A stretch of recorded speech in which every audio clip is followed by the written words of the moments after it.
nothing. It was just take medication and things like that. But it really wasn't working for me, so that's how I went into into natural nutrition,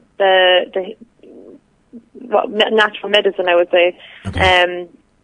So there was no mention of it, but like I haven't actually gone into any GP after that, because I lost all my faith in them, because I just felt it was kind of ruining my quality of life, their treatment. So that's why I went outside of that. I spoke with a psychologist earlier today, and I don't think it's fair that I name her, but I did speak with a psychologist today, and she's actually a friend of mine. And I put it to her, the arguments to and against the whole fluoride situation. And she is a qualified psychologist and well regarded in her field of psychology. And she basically had categorically stated to me today, before lunchtime, that she actually knew very, very, very little about this. So people just are not being, and this is a psychologist here, and this is somebody that's got a doctorate.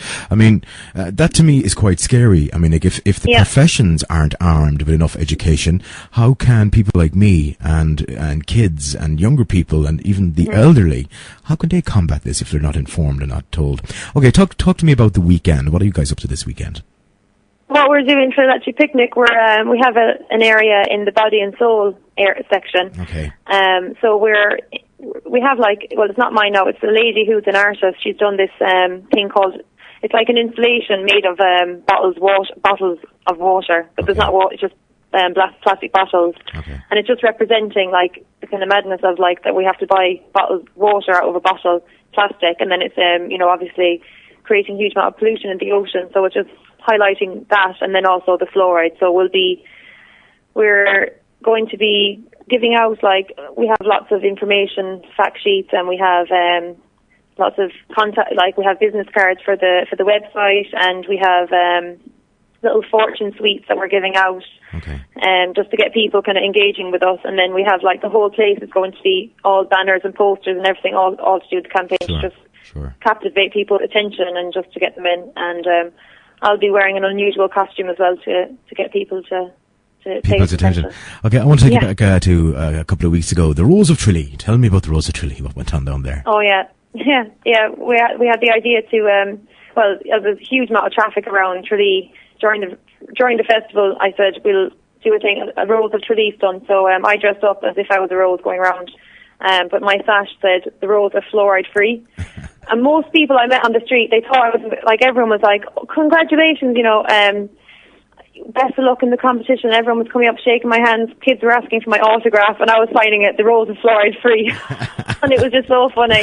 Fantastic. But we got great interaction now with the public, and we had loads of banners and posters around, and it was definitely well worth doing it. I think so too. I mean, most people actually did think that was the Rose of Florida. Well, when I was speaking with Steve earlier today and over the last period of time, when this was brought to my attention, as a mature adult of Ireland, I decided to investigate this myself. And as a broadcaster, and I do take my career very, very seriously, as a broadcaster, I implore you right now, people, if you are listening, no matter what part of the world you're listening to in right now, I implore you, go to Google search engine or Yahoo or whatever your server is and investigate this for yourself. The information is there, okay, and it's freely there. Arm yourself, people. Be very careful what you put inside your body. It may harm you, and it could come from something as anonymous or as delicate, if you like, as the tap, or in the United States, as you'd call it over there, the faucet. Okay, just be careful what you're consuming, and be careful what you're buying. Okay, read everything. Aisling, the best to look for the weekend. Okay. Thank you. We're not dropping the subject, by the way. We've got something else lined up on Monday, and with your kind permission, we may call you back on Monday, and you might tell us how you got on over the weekend. Oh yeah, definitely, because hopefully now we want to try and get like celebrities now involved with the campaign to endorse it, and just to get this breaking out into the mainstream media, and just, well, I know that's quite impossible, but to do something anyway that will break it out, because it's like we've got to keep pushing till we reach this tipping point. Well, in fairness, you've already been on 98 FM in Dublin, which is a rather big station in the capital of Ireland, and congrats on that. Yeah. And I know that you've also been in some other media, in print media along the way, to a lesser degree, I hasten to add. And you've got the interest of FirstOnline radio now as well, which is an achievement as well. Fair play to you guys. You know, and I'm pretty sure, look, we've established what's in there, okay? And you've categorically are living proof of this, okay? Your health is 100% better than it was some time ago. Yeah. And you've put it down to the consumption of tap water, right? Identified to you by a doctor from the United Kingdom. Yeah. Okay, so we have the facts right on that one, okay? And you're going to the electric picnic the weekend. You can't be missed because you're going to be wearing something unusual, as you stated. And you're going to rejoin me again on Monday. Oh, yeah, absolutely. Listen, have a great weekend and enjoy the gig if you can get to see any of it at all as well. Alrighty. Oh, yeah. And Ashley, this is my first time camping now since I was 4. So this is quite a challenge. well, the weather isn't supposed to be so bad, but bring wellies and some wetwear just in case. Anyway. Oh, yeah. And drink the rainwater. Yeah, exactly. We'll be safer with the rainwater anyway. But I'll tell you, we have had a bottle. Just you're saying about the bottled water. There has been a bottled water tested by one of the guys in the campaign, and it was Carrie Glen from Lidl. Okay. And that didn't have any fluoride in it. Oh, really? Yeah. So, Carrie Glen water from Lidl. Carrie Glen water from Lidl. It's actually one of the cheapest ones to buy as well. You can get like big 5 litre. Righty, and that's been tested, and it doesn't contain the creepy crawlies. Then there's no fluoride in that. No. Okay, so we advocate that. At least that's the safe one that we know of anyway. Okay, well that's what we advocate, that you buy then. Go to Lidl. Okay, support Lidl for that alone. Okay, and buy your water. At least buy your water there. At least you know that it's not going to mess with your head or do anything strange to your body. Okay, at least you know there's no fluoride in that product. Yeah. Okay. Well, the thing is, I'll just tell you, what we're looking for is for people to get in touch with us. Is the Irish government have admitted that. It's about 48% of people now in the country have this condition called dental fluorosis, which is like the white mottling of teeth. Absolutely, yeah. So I'm thinking, really, people should be looking for compensation because the government admits that this is what's happening from the fluoride in the water. Okay.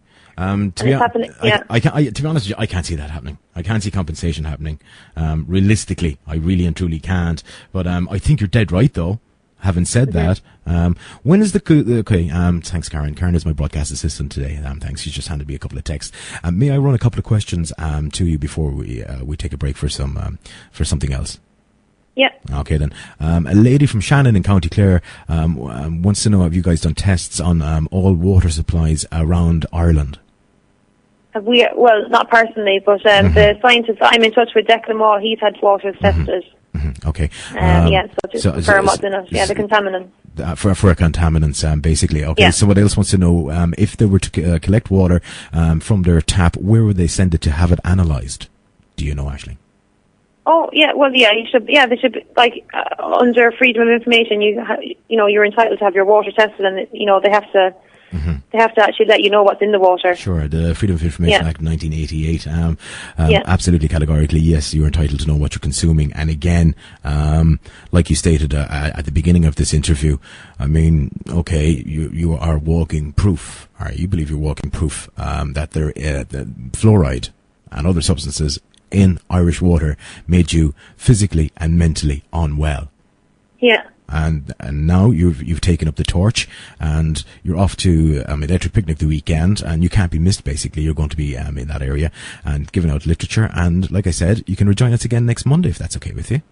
Yeah, brilliant. Okay, yeah. Then. And if you're near the computer or your phone, by the way, I want you to have a quick listen to this. This happened on Irish television a short time ago. Actually, we're going to leave you there, and I look forward to speaking with you again on Monday. And enjoy the gig and have a good time. Okay. Okay. Then. Thanks a million. Thanks a million for letting me on. Yeah, you're welcome. And look forward to talking with you again on Monday. Ashley Fitzgibbon from... All in all, it's just another trick from the doll.